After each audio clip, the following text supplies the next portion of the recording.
Hello, good evening to all of you. कैसे हैं आप लोग? आई थिंक सब अच्छे से होंगे। और राउंड 2 की चॉइस फिलिंग भी स्टार्ट हो गई है और सीट मैट्रिक्स भी आ ही गया था आज मॉर्निंग में। थोड़ा टाइम लग गया असेंबल करके एनालाइज करने में। So basically total 5692 vacant seats हैं जो कि राउंड 2 में इस बार आई हैं, जिसमें से 3687 सीट्स लास्ट ईयर आई थी। इसका मतलब इस बार अगर आप कहीं ना कहीं कैलकुलेशन करके देखेंगे तो लास्ट ईयर से 1700 टू 1800 सीट लास्ट ईयर से ज़्यादा आई हैं राउंड 2 के अंदर, जो कि काफ़ी बड़ा फ़र्क दिखाता है। एक बात और है, ये वो सीट्स हैं जिन बच्चों ने ज्वाइन नहीं किया, जिन बच्चों ने सीट्स को रिज़ाइन किया और जो सीट्स नहीं ऐड हुई हैं।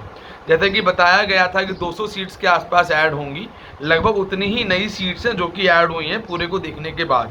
अलग से जो डेटा है वो मैं बहुत जल्दी आपको बता भी दूंगा और मैं आपको उसको प्रॉपर एनालाइज करके समझा भी दूंगा कि टोटल कैसे कैसे हुआ है। 2019 में ऑल इंडिया कोटा सीट्स जो थी वो 3687 थी। इस बार ये 5692 सीट्स हैं। लास्ट ईयर से अगर हम प्रॉपर इंक्रीजमेंट देखेंगे तो लगभग 2000 सीट्स के आसपास इसका इंक्रीमेंट कंप्लीट सीट्स पे बैठता है। और जो मैनेजमेंट कोटा की सीट्स थी, जिसको हम डीम्ड यूनिवर्सिटी की सीट्स भी कहते हैं, वो 2019 में 1291 वेकेंट आई थी और इस बार लगभग 2000 नियर बाई 1997 वेकेंट आई हैं। लगभग 706 सीट्स लास्ट ईयर से ज़्यादा सीट्स देखने को मिली हैं। दिल्ली यूनिवर्सिटी में भी लास्ट ईयर 75 सीट्स आई थी, इस बार 122 सीट्स आई हैं और 47 सीट्स हैं। बनारस हिंदू यूनिवर्सिटी में लास्ट ईयर 32 आई थी, इस बार 45 आई हैं और 13 सीट्स इंक्रीज हुई हैं। एक बात ज़रूर समझिएगा, ये वेकेंट सीट्स वो हैं जिन पे कोई भी अभी तक हकदार नहीं है, ये प्योर खाली हैं। जो काउंसलिंग करेंगे, चॉइस फिलिंग करेंगे, जिन्हें मिलेगी ये उसके प्रॉपर हकदार हैं। ये वो सीट्स हैं, ये वो सीट्स नहीं है जो अपग्रेडिंग को जा रहे हैं। जो अपग्रेडिंग वाले हैं वो ऑलरेडी अपग्रेडिंग में जा रहे हैं। इस बार रिटेंशन भरने का सिस्टम नहीं था, हर बच्चा अपग्रेडिंग में अवेलेबल है। तो जितनी भी सीट्स काउंसलिंग में थी वो सब चॉइस फिलिंग में आपको दिखा रहा होगा और आपको चॉइस फिलिंग दोबारा से वैसे ही करनी है जैसे आपने राउंड 1 में की थी। जो फिगर मैं आपको बता रहा हूँ ये वो वेकेंट सीट्स का फिगर है जो इस बार कंप्लीटली सीट्स वेकेंट होके काउंसलिंग में आई हैं। अगर हम बात करते हैं क्लिनिकल डिग्री की, अगर हम बात करते हैं क्लिनिकल सब्जेक्ट्स की, तो लास्ट ईयर 2019 में 2139 सीट्स वेकेंट थी लास्ट ईयर और इस बार 3675 के आसपास सीट्स इस बार राउंड 2 में वेकेंट हैं क्लिनिकल में। तो इसका मतलब है ऑल इंडिया राउंड 2 में जो क्लिनिकल में जो अंतर है वो लगभग 1537 सीट्स का अंतर है compare to the last year. Diploma seats लगभग रिमूव हो गई हैं, बहुत कम डिप्लोमा ऑल इंडिया राउंड 2 में आया है क्योंकि बहुत सारे डिप्लोमास कन्वर्ट भी हो गए थे। जो रहे सहे हैं वो नेक्स्ट ईयर हो जाएंगे क्योंकि डिप्लोमा लगभग अब क्लोज कर रही है गवर्नमेंट कहीं ना कहीं। और अगर हम जनरल की बात करें, जनरल सीट्स की बात करूं तो general seat last year 2593 general seats vacant थी, जो कि इस बार 4048 सीट्स हैं।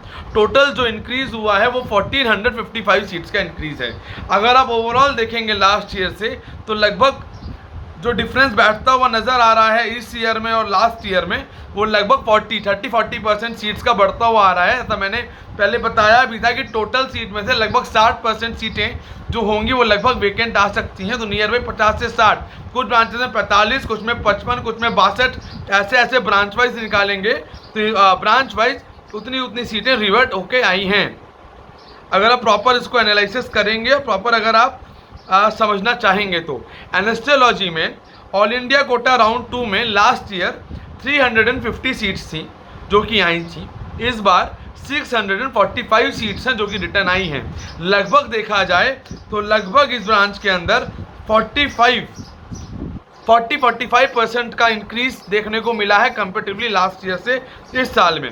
General surgery last year 327 round 1 में क्लोज हुई थी और इस बार 491 लगभग 164 सीट्स और इसमें ऐड हुई हैं। ऑब्स गायनी 239 सीट्स राउंड 1 में क्लोज हुई थी, राउंड 2 में क्लोज हुई थी लास्ट ईयर, इस बार 458 सीट्स राउंड 2 में 2020 में खाली हैं सीट मैट्रिक्स के अकॉर्डिंग, तो 219 सीट। ऑब्स गायनी के अंदर लगभग 50% का डबल 47-48% का डबल देखने को मिला है कंपेरेटिवली लास्ट ईयर से। अगर हम बात करते हैं ऑप्थेल्मोलॉजी की, तो ऑप्थेल्मोलॉजी इस बार 133 है, लास्ट ईयर 133 था, इस बार 266 है। एग्जैक्ट 50% सीटें ज़्यादा आई हैं कंपेरेटिवली लास्ट ईयर से। जो पीडियाट्रिक्स था वो लास्ट ईयर 200 था, इस बार 378 है। लगभग देखा जाए तो यहाँ भी लगभग अगर देखा जाए तो लगभग डबल का अंतर देखने को मिलता है। ये भी बहुत बड़ा डिफरेंस है अगर आप मान के चलें तो, कहीं ना कहीं सीट्स डबल हो रही हैं। ये कहीं ना कहीं एक बहुत अच्छा कैलकुलेशन है समझने के लिए। ऑर्थोपेडिक्स लास्ट ईयर 131 थी, इस बार 242 हैं। इसमें भी लगभग आप मान के चलें 111 सीट्स का डिटेल बढ़ा है। ईएनटी इस बार लास्ट ईयर 104 थी और इस बार 185 थी, तो इसको भी मिला है। साइकेट्रिक मेडिसिन लास्ट ईयर 81 थी, इस बार 145 सीट्स हैं। रेडियो डायग्नोसिस लास्ट ईयर 67 थी, इस बार 108 सीट्स हैं। TB and chest last year 62 seats थी, इस बार 100 सीट्स हैं। डर्मेटोलॉजी लास्ट ईयर 53 सीट्स थी, इस बार 83 सीट्स हैं। रेडियोथेरेपी लास्ट ईयर 55 सीट्स थी, इस बार 80 सीट्स हैं। Blood transfusion last year 20 seats थी, इस बार 29 सीट्स हैं। Emergency medicine last year 5 seats थी, इस बार 6 सीटें हैं। स्पोर्ट्स मेडिसिन लास्ट ईयर कोई सीट नहीं आई थी, इस बार 4 सीट आई हैं, तो 4 सीटें हैं। तो बेसिकली अगर आप उस बात को देखा जाए तो ये बात बहुत सिंपल, ये बात दर्शाती भी है और बताती भी है कि कहीं ना कहीं इस बार फेवरिज्म है और इस बार कहीं ना कहीं चीज़ें फेवरेबल हैं और कहीं ना कहीं इसका असर काउंसलिंग में देखने को मिलेगा। लास्ट ईयर से लगभग कट ऑफ जो है वो थोड़ा ऊपर रहेगा, जैसा मैंने आपको पहले अपने एक्सपेक्टेड बताए हैं कट ऑफ लगभग उसी रेंज में रहेगा। ऑब्स गायनी जैसी ब्रांच 11,000 तक भी जा सकती है, जिसमें कोई टफ नहीं है। 11-11,500 भी ट्रैवल करती है तो कोई ताज्जुब नहीं होगा, लेकिन वी होप सो मिनिमम लेके चलें 10,800 से 11,000, 10,800 तो कम से कम लेके ट्रैवल करना चाहिए, यानी कि राउंड 1 से लगभग 2,000 रैंक आगे की शिफ्टिंग ऑब्स गायनी जैसी ब्रांच में मुझे लगता है कि देखने को मिलनी चाहिए। और अगर हम बात करते हैं बाकी ब्रांचेस की, डर्मा, रेडियो, इनके अंदर लगभग मान के चलें आप 800 से 1000 रैंक का अंतर, 700-800 से 1000 रैंक का अंतर देखने को मिल सकता है। बाकी जो ब्रांचेस हैं सर्जरी, ऑप्थेल्मोलॉजी, ईएनटी, एनेस्थीसिया, जिसके अंदर भी 2,500-3 हज़ार का देखने को मिलेगा। मैं इसके बारे में एक अलग से वीडियो बनाऊंगा जिसमें मैं रैंक वाइज आपको एक्सप्लेन करूंगा कौन कितने रैंक तक जा सकता है। जब आप चॉइस फिलिंग करने जाएंगे तो आपको वेकेंट सीट्स नहीं दिखा रहा है, जो total number of seats available हैं जो लास्ट टाइम ऑलरेडी बच्चे ले चुके हैं वो भी दिखा रहा है, क्योंकि वो अपग्रेडेशन में जाएंगे। अपग्रेडेशन का रूल ये है, जैसे ही कोई कॉलेज अपग्रेड होगा, पुराने वाला कॉलेज हट जाएगा और नया वाला कॉलेज आपको अलॉट हो जाएगा, जिसको आपको फिजिकल रिपोर्टिंग करनी है 12 तारीख से जाके 18 तारीख के बीच। मैं बहुत सारी बातें रिपीट करके इसीलिए बताता हूँ जिससे आपको वो चीज़ें याद रहें और आपको समझ में आए। लेकिन उसके बाद भी कुछ लोग ऐसे हैं जिन्हें लगता है कि मैं बार बार चीज़ों को रिपीट करता हूँ, तो मैं उन्हें बता दूं रिपीट आपके लिए ही करता हूं कि जिससे आपको ये बात ठीक से समझ में आ जाए, क्योंकि उसके बाद भी गलतियां अक्सर काउंसलिंग्स में हर साल देखने को मिलती हैं और राउंड 1 में भी मिली है और डीएनबी में भी मिली है, देखने को मिलती है। और जो इन्फॉर्मेशंस कहीं और अवेलेबल है या कहीं और से आ रही हैं, तो वो चीज़ें मैं आपको पहले ही समझा चुका हूँ, पहले ही मैं आपको बता चुका हूँ क्या क्या चीज़ें किस हिसाब से होती हैं। और बार बार रिवाइज करने का सिर्फ एक ही मैटर होता है कि जिससे आप समझ जाएं, कोई गलती ना करें और वो आपके लिए करेंगे अप्रोप्रिएट रहें।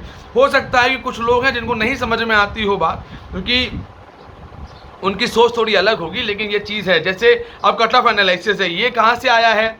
ये बाकायदा एमसीसी ने जो आज लिस्ट निकाली थी उससे आया है। उसको कन्वर्ट करके बाकायदा प्रॉपर ब्रांच वाइज सेलेक्ट करके लास्ट ईयर से कंपेयर करके तब आपको डेटा बताया जा रहा है, जिसकी हार्ड कॉपी भी अपने पास है, पूरी सॉफ्ट कॉपी भी अपने पास है, तो जिसका डिटेलिंग अपने पास पूरा है। लेकिन उसके बावजूद हो सकता है कुछ हैं ऐसे जो कह सकते हैं कि ऐसा नहीं, ऐसा था और ऐसा था।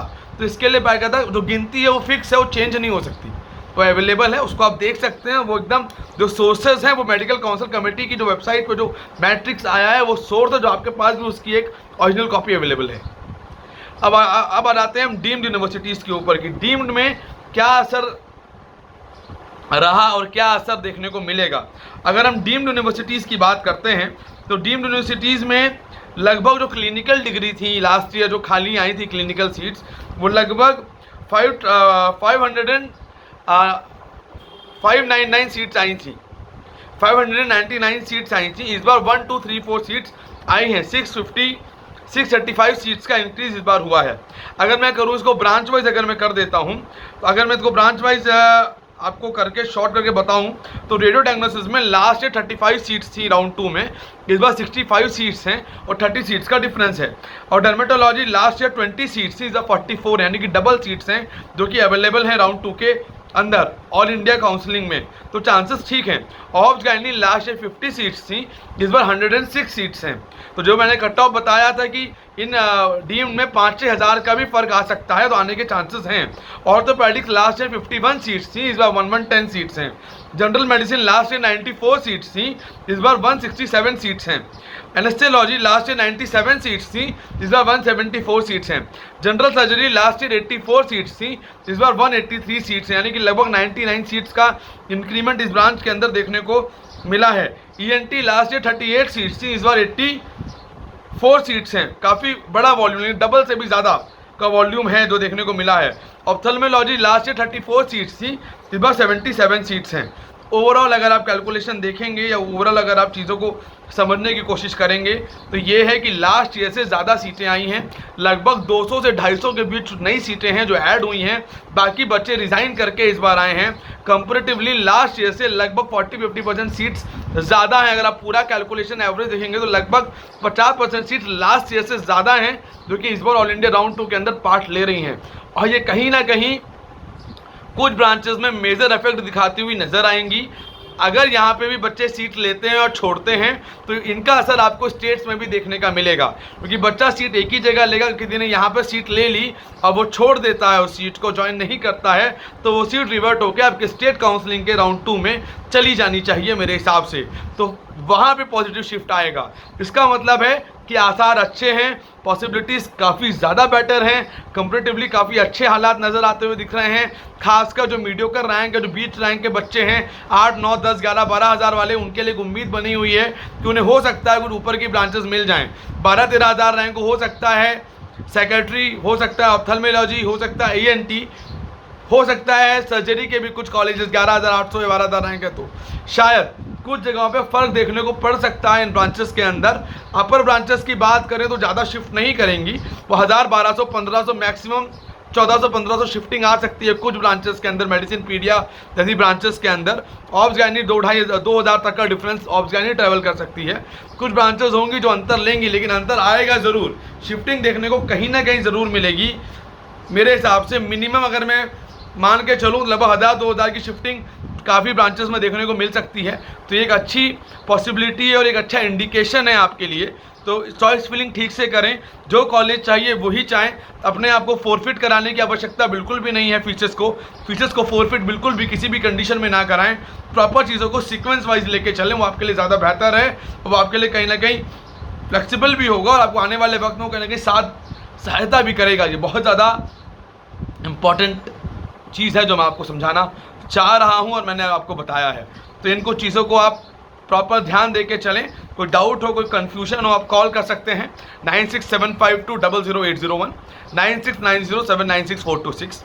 careerexpert.co.in हमारी वेबसाइट है, लिंक्स नीचे दिए हुए हैं इंस्टा फेसबुक के, आप उनको ही फॉलो कर सकते हैं।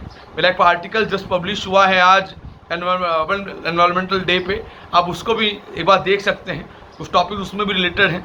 इन चीज़ों को ज़रूर देखें, फॉलो करें, प्रॉपर ध्यान दें, जो भी नॉलेज देता है उसकी बातों को सुनें, जो आपके लिए यूज़फुल है उसको रखें, बाकी को निकाल दें अगर आपको लगता है वो यूज़फुल नहीं है। लेकिन कोई अगर कुछ बताता है तो कुछ सोर्सेज से बताता होगा, कुछ चीज़ें होंगी जो रिलेवेंट होंगी और वो आपके फ़ायदे के लिए ही होंगी, ज़बरदस्ती नहीं होंगी। कुछ चीज़ें अगर आप देखेंगे तो मैं लगभग एक ही वीडियो में लगभग टॉपिक्स कवर कर देता हूं कि क्या है, किस हिसाब से हो सकता है मैंने वो पहले भी डिस्कस किया हो, लेकिन जब करंट आता है मैं उसको करंट सिनेरियो में भी एक बार रिवाइज करा के याद कराता हूं। ये बात मैं इसीलिए कह रहा हूं कि कुछ लोगों ने कमेंट्स में लिखा था कि आप बातों को रिपीट करते हैं, तो रिपीट आपके लिए ही बेहतर है, ना कि मेरे लिए। जो कन्फ्यूजन, जो डाउट्स हैं वो आपको ईजीली सॉल्व हो जाएंगे। एक डाउट और क्या है, जो जब आप रीसेट करेंगे तो जो आपकी जो फीस है पहले वाली वो आपको रिफंड हो जाएगी और आपको दोबारा से रीसेट का जो पेमेंट है दोबारा से पेमेंट आपको करना है, चाहे आप ऑल इंडिया सेलेक्ट करेंगे चाहे वो डीन सेलेक्ट करेंगे। और अगर आप कोई और कॉलेजेस में अगर यहाँ पे आपको सीट ले ली, ज्वाइन करने से पहले छोड़ सकते हैं आप। बहुत जगहों पे स्टेट्स में ये दिक्कत आ रही है कि बच्चे कह रहे हैं और कॉलेजेस भी कह रहे हैं कि आपने अगर राउंड 1 ऑलरेडी हमारे स्टेट में ज्वाइन कर रखा तो राउंड 2 में रिज़ाइन नहीं कर सकते। ऐसा नहीं है, राउंड 2 शुरू होने से पहले आप कहीं भी रिज़ाइन कर सकते हैं। कुछ जगह पे पेनल्टी है, कुछ जगह पे फ्री है, कहीं पे ये बाउंडेशन नहीं है कि आप नहीं कर सकते हैं। और जो फिजिकल रिपोर्टिंग होगी इस काउंसलिंग की, ये श्योर है 12 तारीख से 18 बीच के बीच आपको कॉलेज में जाके ज्वाइन करना होगा, राउंड 1 के कैंडिडेट्स को भी और राउंड 2 के कैंडिडेट्स को भी जिनको नई सीट्स अलॉट होंगी। आपको इस बात का भी ध्यान रखना है, ऐसा नहीं है कि वो ऑनलाइन होगा, जाना है और जाके रिपोर्ट आपको करना है। एक बात और है, ज्वाइन करने के बाद ही आपकी एलिजिबिलिटी खत्म होती है। कंप्लीट काउंसलिंग प्रोसीजर से बिना ज्वाइनिंग किए कोई भी आने वाले मतलब कोई भी फर्क आपको नहीं पड़ेगा। अगर आपने ज्वाइन नहीं किया, सिर्फ सीट जो फीस है आपकी वो फॉरफिट होगी। इस बात को भी ज़रूर ध्यान रखें और कन्फ्यूजन से बचने की ज़रूर कोशिश करें। चॉइस फिलिंग स्टार्ट है, चॉइस फिलिंग कर दीजिएगा। लॉकिंग के वक्त मैं आपको बता दूंगा वो ऑटो लॉक होगा या खुद कर सकते हैं, बेसिकली वो ऑटो लॉक भी हो जाता है। तो इन चीज़ों को फॉलो करें, प्रॉपरली चॉइस फिलिंग करें 1 बाय 1 करके, जिससे जो एक्सपेक्टेशंस हैं, जो चीज़ें हैं वो आपको मिले और अच्छे से अच्छा कॉलेज मिले। और जो नए कॉलेजेस ऐड हुए हैं उनको ज़रूर देख लें, समझ लें, उनको उसको अलग हिसाब से चलें। और जितनी चॉइसेस आपने पहले भरी थी अब आपको चॉइस फिलिंग में उतनी ही चॉइसेस दिखा रहा होगा, क्योंकि जिन बच्चों ने सीट ली है वो सीट अपग्रेड होगी। तो ये पूरा एनालिसिस था वैकेंट सीट्स का। काफ़ी ज़्यादा फ़र्क है कंपेरेटिवली लास्ट ईयर से, काफ़ी अच्छा फ़र्क है और इस बारे में मैंने डिस्कस किया है और मैंने इस डेट भी नोट डाउन कर रखी है। इस वीडियो में मैंने बात कही थी, अगर आप चाहें तो उसको देख सकते हैं कि इस बार फ़र्क पड़ेगा और काफ़ी अच्छा फ़र्क देखने को मिला है। लगभग 40 से 50% ओवरऑल देखने को मिला है। कुछ ब्रांचों में 60%, कुछ में 50% भी देखने को मिला है। लगभग डबल का अंतर भी बहुतों में है। तो इन बातों को ज़रूर, ये आपके लिए फेवरेबल है, ये गुड न्यूज़ है। इसके बीच डीएनबी का डेट्स आ गई थी कल, डीएनबी की डेट्स आपने देख ली होंगी, समझ ली होंगी, कैसे आपको अपनी स्ट्रेटजी बनानी है आपने वो भी देख ली होंगी। स्टेट राउंड 2 से पहले डीएनबी हो रही है, ये एक फैक्ट है, उसको भी ज़रूर देखिएगा और समझिएगा। कोई डाउट, कोई कन्फ्यूजन हो उसके लिए आप कॉल कर सकते हैं 9675200801 9690796426। careerexpert.co.in हमारी वेबसाइट है। आप हमारे इंस्टा और फेसबुक का पेज भी रेगुलर फॉलो कर सकते हैं। So bye bye, take care and have a good day.